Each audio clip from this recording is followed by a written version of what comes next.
மேலறை தியானம் மே மாதம் 13ஆம் திகதி புதன்கிழமை 2026ஆம் ஆண்டு.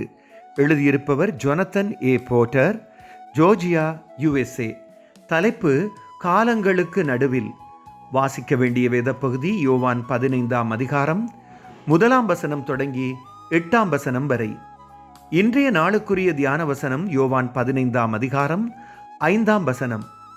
ஒருவன் என்னிலும் நான் அவனிலும் நிலைத்திருந்தால் அவன் மிகுந்த கனிகளை கொடுப்பான். என்னையல்லாமல் உங்களுக்கு ஒன்றும் செய்யக்கூடாது. மலைகளின் மேலேயும் பள்ளத்தாக்கிலும் கடவுள் எம்முடன் இருக்கிறார் என்ற நிச்சயத்தை தரும் ஒரு பாடல் எனக்கு அர்த்தமுள்ளதாக இருக்கிறது. பல வருடங்களாக நான் கிறிஸ்துவை நெருங்கி வளர்ந்து வரும் காலத்தில் மலைகள் போன்ற சிறந்த நாட்களிலும் பள்ளத்தாக்கு போன்ற மிக மோசமான நாட்களிலும் கடவுளின் பிரசன்னத்தை உணர்ந்திருக்கிறேன். ஆனால் கடவுளுக்கும் எனக்கும் உள்ள உறவை நான் மதிப்பிட்ட போது சிறந்த நாட்களுக்கும் மிக மோசமான நாட்களுக்கும் இடைப்பட்ட நாட்கள் சாதாரணமாக இருந்ததால் அந்த நாட்களில் கடவுளின் பிரசன்னத்தை உணராமல் இருந்திருப்பதை அறிந்தேன்.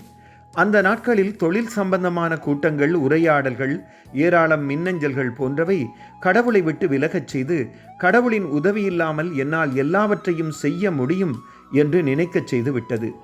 ஒருவன் என்னிலும் நான் அவனிலும் நிலைத்திருந்தால் அவன் மிகுந்த கனிகளை கொடுப்பான். என்னை அல்லாமல் உங்களால் ஒன்றும் செய்யக்கூடாது என்று இயேசு தம் சீடருக்கு சொன்னார்.